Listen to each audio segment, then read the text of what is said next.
because I'm taping this for the hybrid clip. All right.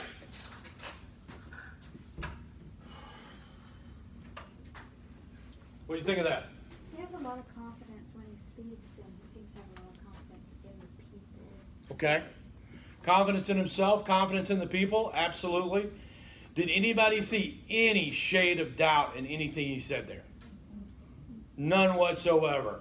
Every single word. And again, in my opinion, this is probably the best written presidential speech in U.S. history. Okay, and again, that's an issue of, you know, the man, the hour, and the words he chose. You know, great presidents only come out of great, times of great trial. And this is probably one of the greatest. He's been told that morning, our Pacific Fleet is not operational. We have no way to defend against the Japanese at this point. Yet, do you see any doubt in his mind at all? Okay, what else did you see or hear?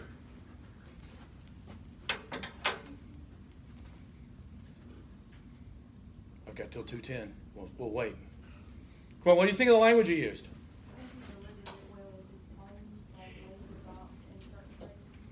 Yeah, I mean, non-verbally, the non-verbals in this case, remember, yeah, even though he couldn't move around, how did the majority of Americans consume this?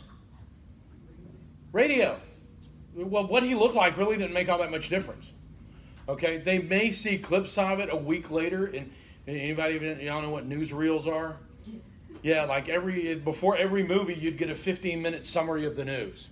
And you might get a quick clip. You know, and it was almost always that opening line. Yesterday, December 7th, 1941, a date which will live in infamy. Okay?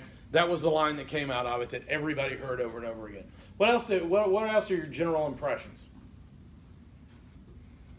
It was a lot shorter than other presidential speeches I've heard. They usually go on for a very long time. That one was like 7 minutes or something. Yeah, 7 minutes, 30 seconds. Could he have spoken in great depth about the history of our negotiations with Japan? He could have. Did he? No. Did it make any difference at that point? You know, as far as he was concerned, history started at about 7 o'clock in the morning Hawaiian time on December 7th. Everything that went before that is completely and totally immaterial. All he says about what happened in the past was, we were working toward the maintenance of peace. And they had dastardly and deceivingly planned an attack for weeks. Okay? That's all he said about anything that had gone before. The Japanese had legitimate grievances against the United States and Western powers like the Dutch, the British, the French. Did they have legitimate grievances? We can debate that all day long. Did any of that, warrant the attacks they did on December 7th, 1941? Not according to President Roosevelt. According to President Roosevelt, they were completely uncharacteristic and completely unnecessary. Okay? Let's talk about some of the specific language he uses. He starts off with that great phrase, a date which will live in infamy. Who knows what infamy means? What? No, not necessarily forever. What? Famous, but why? Because you did something bad. Billy the Kid is infamous. We all know who he is, but we know who he is because he was a murderer. Okay, he killed a lot of people. Hitler is infamous. We all know who he is, but he's famous for all the wrong reasons. Now, in our current, celebrity culture, the word infamous doesn't get used all that much because, okay, but they got clicks. That's all we care about. Well, a date that will live in infamy wasn't a word that would have been used. People would have known what it meant. But people would not have been, that would not be something familiar to them. So to hear the president open a speech with a word like infamy, okay, it's going to catch people. It's going to catch people's ear. So he doesn't have an attention device, like he doesn't open with a joke, but he does open with a startling statement: a date which will live in infamy. Okay, how does he refer to the Japanese throughout this speech? The Japanese Empire, the Japanese of Japan, the Emperor of Japan. What do we as Americans think about empires? We don't know, how was this country born? We stood on the Atlantic coast and basically went, hey, British Empire, we're good. Thanks. Now get out. We were born by rebellion against an empire. So when Americans hear that an empire and an emperor has attacked us, naturally we're going to go, oh, come on, give me a break. All right, now we got to go whoop ass. Okay? Clearly that's not something President Roosevelt would have said, but he only uses the phrase the Japanese once, and I believe he actually didn't mean to do it then. He refers to the Japanese Empire, Japanese forces, the Emperor of Japan, the nation of Japan. He never refers to the Japanese people. Now, on the positive side, and there's one he uses, Naval and Air Forces of the Empire of Japan. He says that when we were looking toward the maintenance of peace, 1 hour after Japanese air squadrons, not Japanese airmen, not Japanese sailors, Japanese air squadrons. Now, on the positive side, you would say that President Roosevelt was looking to prove that we didn't have an argument with the people of Japan, we had an argument with the government of Japan, right? More realistically, I'm going to tell you probably what he was doing was beginning a process of dehumanizing the Japanese people. Okay? It's really hard to point a rifle at someone and shoot them when you think of them as another human being. And over time, he knew that there was going to be a long, protracted war in the Pacific. The upshot of this in the short term is, in late January 1942, anyone of Japanese descent that lives on the west coast of the United States gets rounded up and put into relocation camps. Okay? So the point of that is you can argue that we have a problem with the empire and the emperor, but I think really what he's trying to do is to dehumanize Japan and make it more of an amorphous threat as opposed to a group of human beings. Okay? He refers to repeatedly, it was a deliberate attack. It was a well-planned attack. It was, he refers to it as this form of treachery. He uses the word deceive and deceitful repeatedly. And then he runs down everything that's happened in the last 24 hours. Anybody remember how he did that? Last night. Now, he could have gone up there and stood up there and said, yesterday, in the last 24 hours, Japanese forces have attacked Malaya, Hong Kong, Guam, the Philippine Islands, Wake Island, and Midway Island. It's quick. But when he stands up there and said, yesterday, Japanese forces attacked Malaya. Last night, Japanese forces attacked Hong Kong. Last night, Japanese forces attacked Guam. Last night, Japanese forces attacked the Philippine Islands. Last night, Japanese forces attacked Wake Island. And this morning, Japanese forces attacked Midway. So he's done two things there. Number one, he's drawn that list out to make it seem even longer, right? So if he just run through the quick list, you wouldn't be able to absorb it. But by drawing it out, you're really beginning to see this thing is huge. And then he starts out with last night and ends with this morning. And what does that say? This is ongoing. We're not done with this yet. This was not a one-off event. Okay? Then he switches into politics. Okay? World War I, when President Wilson asked for a declaration of war, it was debated for a long time, and then the Senate voted 82-6, and the House of Representatives voted 373-50 to declare war. It was not a unanimous vote, and in a lot of ways it wasn't a popular vote. Roosevelt knows he's got to have a unanimous declaration of war. So he starts on by saying, the people of the United States have already formed their opinions. Okay? That's a threat to a politician. They say, vote whatever you want, but the people are going to hold you accountable, and they already know what you should do. And then he talks about the character of the onslaught against us. He talks without hesitation that the righteous might will win through to the absolute victory. Then he again goes at Congress. I feel I have properly interpreted the will of Congress and the people. He's literally standing there telling Congress, I am here for you to rubber stamp this idea. This isn't really a vote. This is a confirmation. Okay? And then he said, his hostility exists. There is no blinking at the fact our people, our territory, and our interests are in grave danger. And he pairs up that I have already interpreted the will of Congress, and there you can't avoid the fact that we're in danger. And then he said, it closes with, since the unprovoked and dastardly attack, a state of war has existed. Okay? I'm just coming to you as a formality because the Constitution says I have to. Okay? And he got what he wanted. He got a unanimous vote in the Senate. He got a one dissenting vote in the House of Representatives. Jeanette Rankin from Montana, unique in U.S. history, she voted against declaration of war in World War I and in World War II. She was a committed pacifist. She believed war was immoral. She did not believe there was any justification for the United States being in a war ever. She voted against the declaration of war in World War I, was voted out by a massive majority. She didn't even run again. And she saw what was happening, massive majority coming up against her. She chose not to run. On December 8th, 1941, she voted against the declaration of war and then went back and packed up her office. Just left. Okay, went back to Montana. The governor appointed, as you did in those days, and you still do. The governor, she resigned. The governor put in a replacement.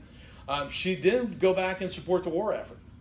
But her conscience would not allow her to vote for a declaration of war, which I totally respect. Okay? Jeanette Rankin is one of the least talked about, true heroes of conscience in American history. Should we have declared war on Japan?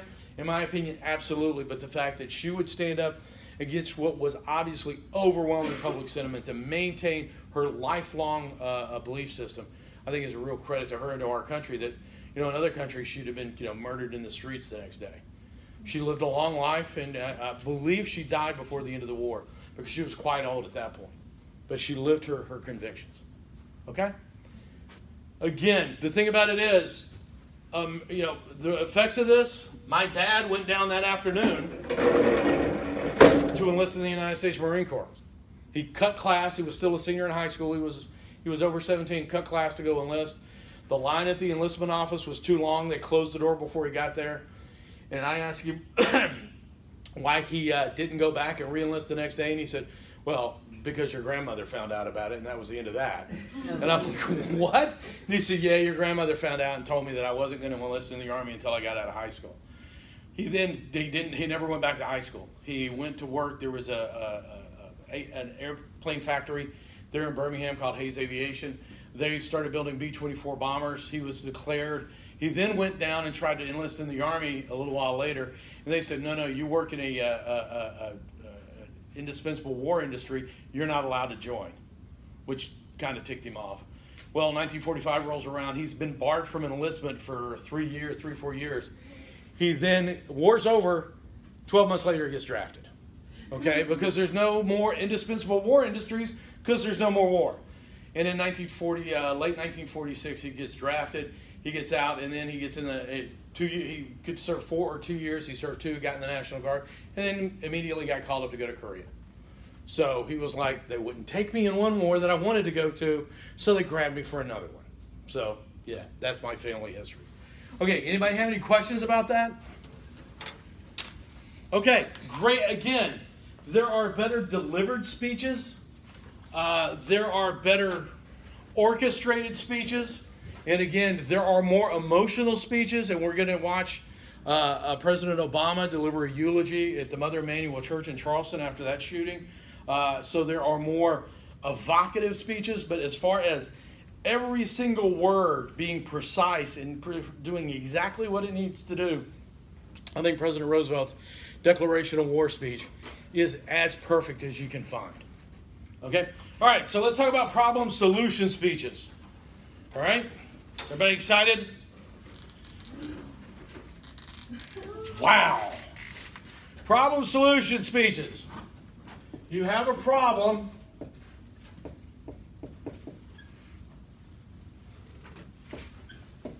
You have a solution. Anybody have any questions? Okay, it's a little bit more than that. Problem solution, but when you're selecting your target topics for your problem solution speech, remember this is not a persuasive speech. This is an informative speech, and I will say this, I didn't really count off on the last speeches if you ended with a closing statement that was persuasive. I will tell you on this one, I will deduct points if you close with a persuasive statement, a call to action. You can say, so today I've identified the problem, I've given you a solution, and then you need to, and then review your main points and sit down.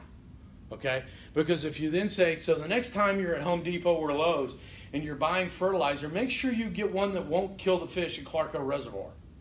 Okay? If you say that, you're going to lose points because that's telling people what to do. That's a call to action. That's persuasive. Does everybody understand that? I'm looking around the room where people nod. Everybody seems to be okay with it. Okay? All right. So within your problem, you have two parts. And we've already discussed this to a certain extent. You have an effect and you have a cause. Okay? You have an effect and you have a cause. Usually most people say cause and effect, but we're going to say effect first. Why? Because once you had to prove the effect, people are going to want to know what the cause is. If you just get up there and start talking about fertilizer and nitrogen content and blah, blah, blah, people are just going to go, oh, okay, whatever. Okay? But if you get up there and talk about 15 million fish were killed last year in Clarko Reservoir, now you've got a number that people are interested in. And implied in that is, in effect, you have to prove significance.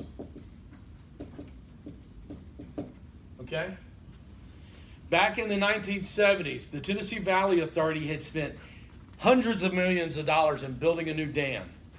And they were just about ready to pull the big lever, shut the gates, and start building up the water in this new lake. When out of nowhere, somebody found a little fish that was about that big called the snail darter. It had been presumed up to that point that the snail darter was extinct. Now, laws in the United States said that if you do a public project, you have to file an environmental impact statement. And nowhere was it listed in the environmental impact statement that there were snail darters in the Tennessee River or in one of the tributaries to the Tennessee River. So a whole bunch of people got together and sued the Tennessee Valley Authority to stop them from, closing this dam and building this lake. Here's the problem. Why do I care about a little fish? Okay, it's if I saw it, I'd probably go, it's a minnow. Or, as they say where I come from, a minnow. All right? Well, there's minnows everywhere, aren't they? Okay? Nobody ever made the case of why the snail darter was significant other than extinction is bad. Yeah, I get the fact that extinction is bad, but that dam's going to put power in 30,000 homes in Tennessee. Which is more significant? Well, they never made the case that the snail darter was more significant, and they closed the dam and they built the lake. About a year later, they found snail darters in two other rivers. So don't feel bad for the snail darter. They're still there, okay? They're still out there running around. They still look like minnows, okay? All right, you have to prove significance. If you don't prove significance, when you get to your solution, why am I going to pay money for a problem that isn't significant to me? Does everybody understand what I'm saying? If I told you we were going to spend $100 million, I'm going to spend $2 million. Okay, this is what we're debating right now. I don't know if y'all know and I'm getting, this is all extemporaneous, man. It's happening live. Okay, everybody know what's happening with the locks on the Savannah River down by the airport? What's happening with the locks? You nodded. They're supposed to be clearing them out because they're getting stuffed up with the logs and everything. They're not producing the power that they used to. Yeah, well, not to mention that. The thing was built in like 1934. There's been zero maintenance, and if they don't do something with it fairly quickly, it's going to collapse, and and that will be disastrous. I mean, they can let the lake down out here in Savannah. They can lower it slowly, but if that dam busts, there's going to be all sorts of problems downstream. So they're talking about all sorts of different solutions. Well, one of the things they want to do is they want to open up one of those fish trails so that the fish can migrate again, and it will return a whole bunch of different fish to the upper Savannah River that have been gone for decades, since the 30s. Okay? But that's not cheap. So they have to make the case, the Corps of Engineers saying, yeah, we can put that fish run in there, but that's going to cost like $10 million. And people are going like, well, I don't care that much about fish. Why is that significant? Prove to me why I care. Okay? Now you say, you got all these people that have these boats down there on those marinas down in downtown Augusta. Oh, they care about keeping their lake because that's significant to who? To them. And remember, in America, all politics is local, right? Okay? So you have to prove significance. Your solution is going to have two parts.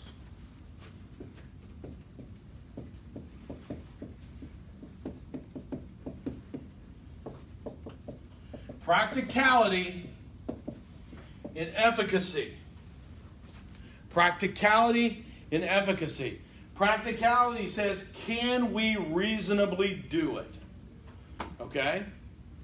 Efficacy says, will your solution solve the problem?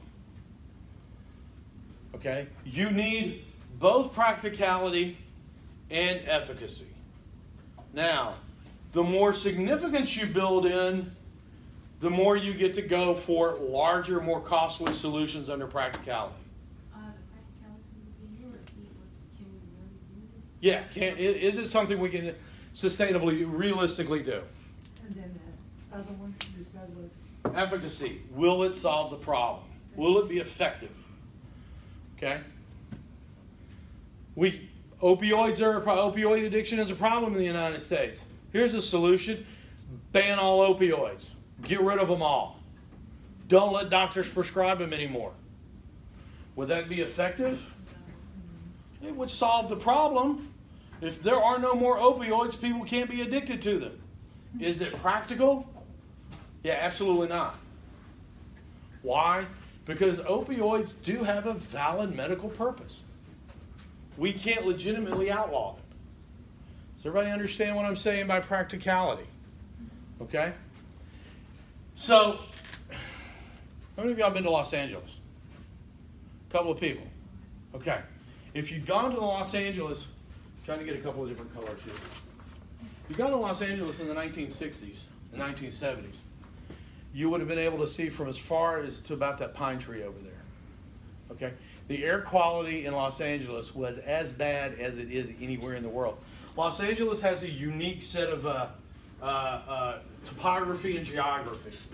So here is the Pacific Ocean. Here are the San Andreas Mountains. This is LA.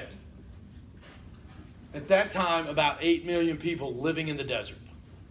Okay? Winds had a tendency to come off the Pacific Ocean and blow into LA and then just back up against the Sierra Nevada mountains. Okay? Sierra Nevadas. Okay? So what they began to notice in the 50s and 60s was that the air quality was just absolutely horrible. You could not see downtown for weeks at a time. You could not see more than a couple of hundred yards in downtown LA. And nobody could really understand what was causing it. It wasn't just pollution. I mean, yeah, I lived in Birmingham, Alabama, where we burned coal to melt steel, and coal smoke blanketed the city for days at a time. But you could tell that was coal smoke. This wasn't coal smoke. This wasn't smoke. Okay? So finally what they found out was if you combine moisture with CO2 and other car emissions from cars, add heat, you get something they call smog. How many of you have heard of smog before? And that's not that guy from, the Lord of the Rings. That's Smaug, I was told. I kept calling him Smog, and my daughter just lost her mind every time I said it, okay? So that was kind of unique to LA because you had to have a lot of cars, you had to have a lot of heat, you had to have a lot of moisture coming in off the Pacific Ocean, and it combined to create this new thing called smog. Okay? So they started looking at solutions. Fine. Just stop the ocean from blowing wind. Is that practical? It's physically impossible. Build a dome over the city of LA. Is that practical? Yeah, I don't know that we could build a dome that's 100 miles wide by 75 miles wide. I don't know if that's even possible. But certainly, how much is that going to cost? The cost makes it prohibitive. So what they came up with, well, if we can't do that, and we can't change the heat, we can't change the cars. So LA and California in the 1970s brought out some of the strictest emission control standards for automobiles anywhere in the world. And 10 years later, the smog had gone away. And they maintained those standards up till about 3-4 weeks ago. Okay? When President Trump just unilaterally, for no reasons that anybody can tell, said, yeah, we're not going to do that anymore. California can't have their own standard. Okay? All right? So that became the practical solution. We can't change the heat. We can't change the ocean. We can't change the cars. And they proved that it would work. And now LA, for the size of the area, for the density of population, the number of population, and those of you who have been to LA know that that is a car-dependent culture. You live in your cars. I mean, the average commute for a Los Angelian or Los Angelinos is about 3 hours a day. Yeah, they live in their cars, literally. And yet they've got better air quality than a whole bunch of other big urban areas. All right? Does everybody understand all of this? Anybody have any questions about any of this? I have a question about the smog. Did they get rid of the smog testing yet? Yeah. Yeah. And well, okay, I'll let that go. I'll be quiet. Okay? So you have effect, cause, practicality, and efficacy. So when you do your outline, it's going to be real simple.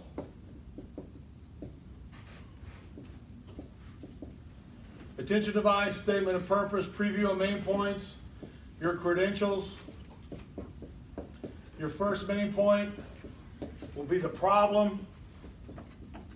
You'll discuss effects, including significance. You'll discuss the cause. Main point 2 will be the solution. You will discuss the practicality about how you can actually do it. And you will discuss efficacy. Then you will have your conclusion with your restatement of purpose and a review of your main points. Okay, now, you may need to break your first main point, your problem, into 2 main points. You may need to break your solution into 2 main points. That's fine. Okay? Just depends on how you want to do it. Now, here's the thing. What was PMP? What? PMP under intro. Preview main points. Okay. And SC? Okay. What are the 4 main parts of your introduction? Attention device, statement of purpose, preview of points and credentials. There you go. Okay. All right. You are going to need evidence to back up everything. Now you are required to have 3 pieces of evidence. You may need 4. You may need 5. Okay? But you are going to need to support this. Now, the easiest way to prove your solution is both practical and effective is to find somebody that's done it already. This program was adopted in London in 1984 with the following effects. Well, if London can do it, we can do it. And if it had a positive impact on London, it can have a positive impact in the United States. Does everybody understand what I'm saying there? We're having a problem with smog in Columbia, South Carolina. LA managed it by cutting down on emissions from automobiles. If we do it in Columbia, again, there's a lot of different things in that solution. But I'm like I said, I'm doing this off the top of my head up here, folks. Okay, if we limit the number of fertilizers that are used in the CSRA in the catchment area of the Clark Hill Reservoir, it will help the fish population. They did the same thing on Lake Guntersville in North Alabama. Okay, and then you talk about the Lake Guntersville experiment. Okay, and you show an analogous event where it worked effectively. That is really a disturbing camera angle. Just to say. Does everybody understand that? Everybody with me? Anybody? What questions do you have for the millennials in the group? What Oh, I did see a great article yesterday where a millennial was really talking trash about Gen Z. That just made me feel so good. Okay? It's like, oh, the boomers are always talking bad about the millennials. We'll never be like that. Yeah, you will. Okay? You'll get old one day. For effects, is that like sign, Significance. Significance. Thank you. I was writing in a hurry. Anybody have any questions about this? We're going to work through an example. Okay? Wait.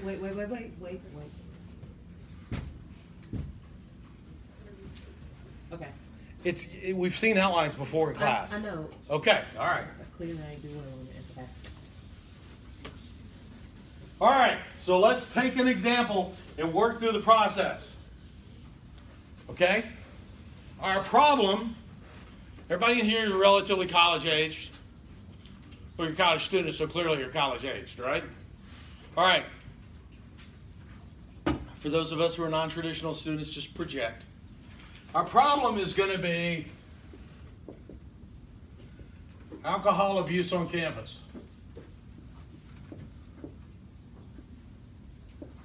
Okay? Everybody's aware? Why are you smiling? She's like, Like a drunk. I'm talking about on campuses in general, not this one. Although, yes, I have had a couple of students come in the class. I'm not saying anybody in this room, but I have had people show up. I hope they were drunk and or high, but let's not get into that right now. Okay, so alcohol abuse on campus is a major problem. I don't know if you guys know this yet or not. There's bunches of studies that says among the primary college age group, like 18 to 25, alcohol abuse is concentrated on campuses. People that are out there working, apparently, anyway, we'll discuss that in a second. So what we're going to have is we're going to discuss the problem. We're going to start with cause. We're going to discuss effect. We're going to start here, okay? What are the causes? Why would a college student drink excessively? Stress.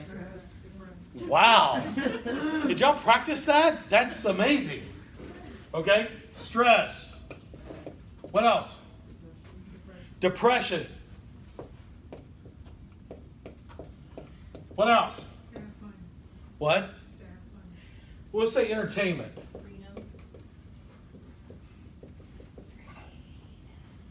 Let's go with permissive environment on that. Inspiration. Some people are like better when they're intoxicated. No, I'm serious. Who are you, James Joyce from the 18th century? What the? Yeah, we're not putting inspiration up here. Okay, what else? Peer pressure. Peer pressure. What else? Courage. Courage? Yeah.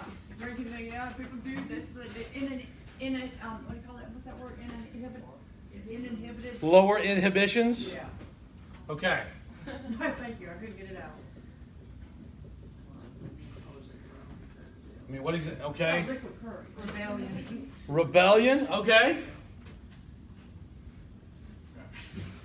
All right, what else? We'll lump that in. That's, into, lower inhibitions.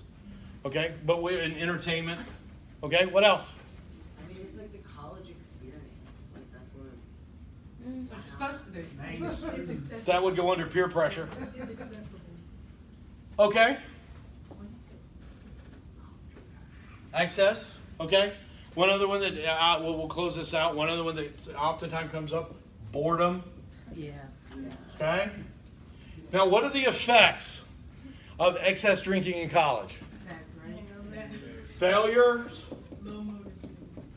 Low motor skills. Okay, that's a description, not an. Okay, that's a good point. What is the effect of low motor skills? You can't do things properly. Like what? Injury. Okay, so you spill alcohol. What's the significance of that to me as a taxpayer who's going to have to deal with this problem of alcohol? You're not really selling it to me because that Endanger the environment. that privileged, pampered college student has got to go back to the liquor store is not selling it to me. Damage to dormants. Miss Abbott is inspired. It can lead to alcoholism down the road. Okay, alcoholism. What else? Property damage. Property damage. Was somebody surprised that property damage could result? You can do that, so. Physical damage. Well, yeah, but we're talking about accelerate. What? Personal injuries? You can do all of these things sober. You can flunk a class sober. I've had plenty of people do it. Okay? The point is it worse because of alcohol? Violence. Violence? What else? Yeah. Hold on a second. Jail? Somebody What said else? pregnancy. Okay. We're going to say STDs. What are you laughing at? Think about what you're laughing at right there. Hold on a second. Unplanned pregnancy? Because STDs, there's a ton of evidence out there that says if you're between 18 and 25 and you regularly drink to excess, your chances of getting a sexually transmitted diseases are massively higher than someone who does not. Because when you drink, you have bad judgment. Okay, and things like ways to prevent STDs, yeah, we can skip that. Let's just have a good time. Are you from Graniteville? Just out of curiosity. All right, even worse. All right. Have you had that talk? Never mind. All right, hold on. Don't want to get into that. Okay. So also, and again, one that everybody's forgetting. Death. I've known a lot of cops that worked either in university police departments or worked in college towns, and they say from Thursday afternoon until Sunday around noon, if there's a pedestrian vehicle accident, one or both of the people involved are drunk. Every single time. Okay? Because some drunk pedestrian steps out into traffic or some drunk driver runs over a pedestrian, one or both of the people involved is going to be drunk. Okay? And if for you guys that, I grew up just north of, went to college just north of Panama City. Every year, some dumbass college student gets drunk on spring break and tries to jump between two balconies on the 8th floor. Okay? And how does that end up? How do you jump them? You get really drunk and say, it's only 3 feet, I can do it. Like, they're this way, not up and down. Right? Yeah, they are jumping anyway. Okay? All right, so let's talk about some solutions. Now, like brainstorming, there are no wrong answers here. Well, there may be some wrong answers. Yeah, I say that boldly now. What are some solutions to alcohol abuse on campus? Drug abuse. What? Prohibition. Okay? What else? Change the legal drinking age. Change the drinking age. Increase drinking age. It works so well now. Let's make it right. Let's not, I don't want any comments at all. I just want to hear solutions. We're going to do, next step is we're going to start looking at some of these snide comments you're making, Ms. Rockhold. Okay? What's our other solutions? Don't drink. Prohibition. Okay? Hold on a second. Anti-drinking campaigns. Those work. Again, no comments on the solutions. Strict your ID checks. ID checks. Okay. What else? But what about making school in general less stressful so people aren't drinking? Reduce stress. Stress maintenance. And making their having other sober activities to do on campus. Right. Campus activities. Ms. Emmett. Random breathalyzer test. Random breathalyzer test. Okay, all right, so let's look now at practicality and efficacy. Now, you're the dean of students of a college, okay? Let's look and see about what of these we can do. Can we can't make it a dry county, but can we outlaw alcohol on campus? Yeah. We can say that was practical. Is it going to be effective? No. Now, again, effectiveness is not judged based on a go, no go, 1 or 0, yes or no. Okay? No, you're never going to keep all of alcohol off campus.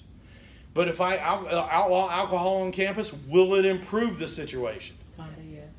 Okay? To a certain extent, you then have to be able to prove by how much. By finding other campuses that have outlawed alcohol on campus. Everybody understand what I'm saying there? You have to prove that somebody else has done it and it actually worked. Okay? You can say that, you know, University of Colorado outlawed alcohol on campus. The incidence of DUIs among students dropped by 12%. Alcohol-related deaths were totally eradicated. Okay, incidence of alcohol poisoning in the emergency rooms in the area dropped by 32%. So prohibition can be effective. Okay? Increase the drinking age. As the dean of students, can I do that? No. I cannot. That requires the state legislature. And just as a side note, when I turned 18, drinking age in Alabama, legal drinking age in Alabama in 1979, 18. The next year, the state decided to raise it every year to where it was 21. So the people that were 1 year behind me could not drink for 3 years, and they hated us. Okay, all right? Anti-drinking campaigns. Can we do that? Yes. Absolutely. Is that going to be effective? Yes, it will be effective. You can find plenty of studies that show if people are presented, I mean, that's like saying, if you say no, then why bother to do anything? Okay? Why bother to run anti-smoking commercials? Why bother to tell people that drinking is hazardous to your health? Okay? Everybody understand that? You're not looking for absolutes here. When you talk about efficacy, you need to show that the money put in or the resources put in are going to have a reasonable payoff, not an absolute solution. Everybody understand that? Anybody have any questions about that? ID checks. Can the dean say, are there bars on campus? No.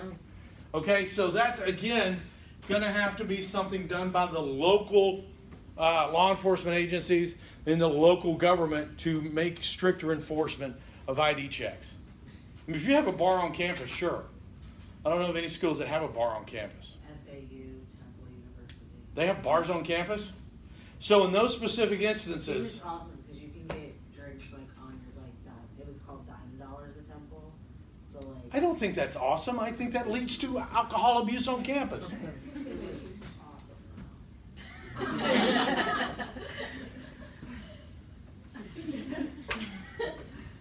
In general terms, okay, and even if you do increase ID checks, that in and of itself doesn't do anything. You then have to increase enforcement and you have to increase penalties. Okay, like now, I think in one college town I read about for having a fake ID, $200, fine. You know what? You know how much money those bars were making on selling alcohol to underage people? That $200 was nothing. That one person was probably going to spend that much money in that bar that night. But then they turned around and increased it to $5,000. In the fifth instance in 1 year, you lose your liquor license. Guess what happened? Yeah, it worked at that point. Okay? Stress maintenance. Can I do that? Yes. Okay? Yeah, that's a check, not an X. Is that going to work? Is that going to be effective? Sure. Yeah, it will help. Improve campus activities that don't involve alcohol. I could do that. That will help. Relieve stress and boredom. Okay? Randomly test breathalyze people. That might be. You're probably gonna run into some constitutional Fourth and Fifth Amendment issues there. Okay? So we're gonna say that's not. Now, here's the last step in all of this. Okay. So I'm clearly not gonna be able to talk about in 4 to 6 minutes, or in reality an hour, all the causes of alcohol abuse on campus, right? Everybody understand that? So I'm going to pick out one to talk about in detail. Let's talk about stress. Okay?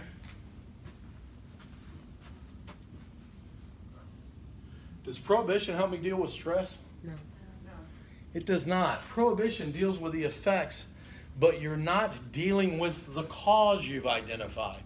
Your solution has got to be linked directly back to whatever cause you've stated. In this case, Stress maintenance, increased campus activities would help students relieve stress. And if we can prove that stress is tied to the abuse of alcohol, then those solutions are directly related. Now, if we're going to talk about permissive environment, prohibition, increasing the drinking age is the exact opposite. Anti-drinking campaigns, increased ID checks. Those will deal with permissive environment. Do you have any questions about what I'm saying there? Okay? You have to make sure that your solution not only is practical and effective, but also resolves your cause. Now, if you've got a problem with one cause, okay, that's fine. Just that should be fairly simple. But if you're going to pick one, if you're going to stand up here and say, hey, listen, there's a lot of causes of on-campus alcohol abuse. Okay, we could talk about many of them, but what we're going to talk about today is stress. And the stress that college students are under on a day-to-day basis. Okay? You then prove your stress case. If you then turn around and say, my way of dealing with that is to increase ID checks at bars. Okay? Is that dealing with stress at all? You're dealing possibly with the effects, but you're not getting back to the root cause. Okay? Do you have any questions about that? That is one of the problems that I see over and over again with problem solution speeches. You guys pick out some really great problems to deal with. Okay? But you pick out a problem like teen pregnancy.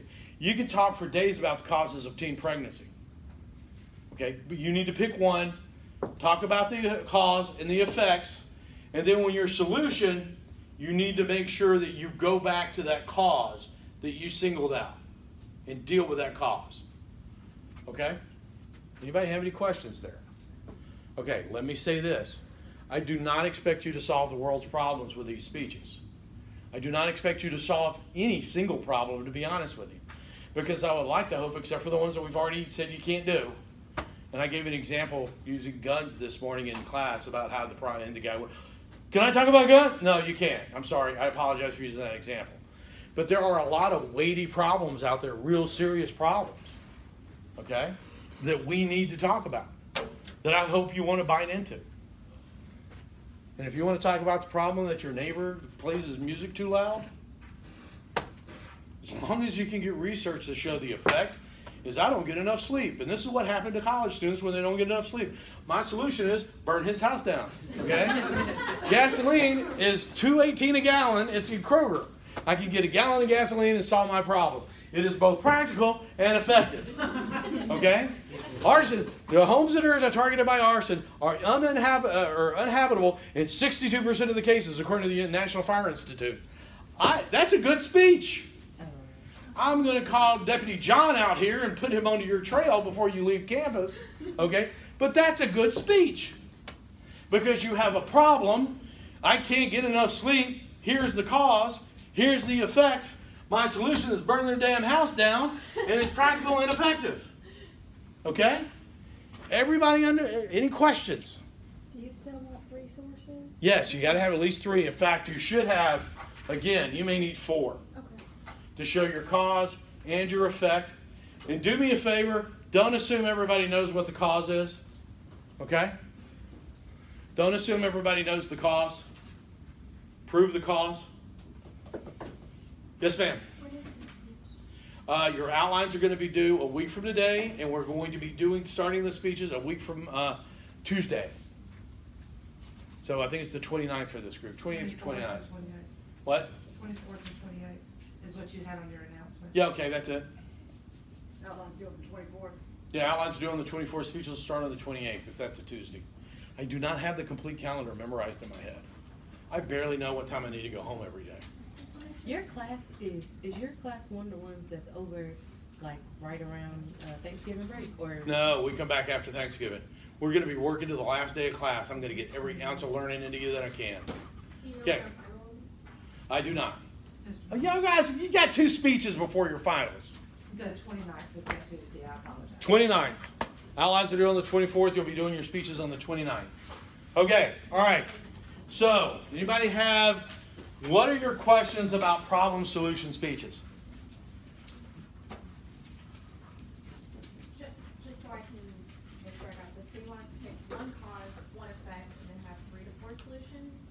No, I would be, for you, it's going to be simplest because remember, you've only got 4 to 6 minutes, okay? I would pick one cause, one effect, one solution, improve practicality and efficacy. That's the minimum, that's the requirement. And if you do that, I don't care if you're not going to solve the world's problems. Okay? I don't even care if you're going to solve your problem. I just want you to be able to structure, show me effect, show me the cause, give me a solution that will fix the cause that is both practical and effective. Those are the things I'm looking for in this speech, and I'll get the rubric out next week. Speech is going to be worth 100 points. Okay? What questions do you have? Because I want to move on. I got about 19 minutes left, and I want to make sure I get a chance to talk to you about these informative speeches. Okay, got to shut this off because the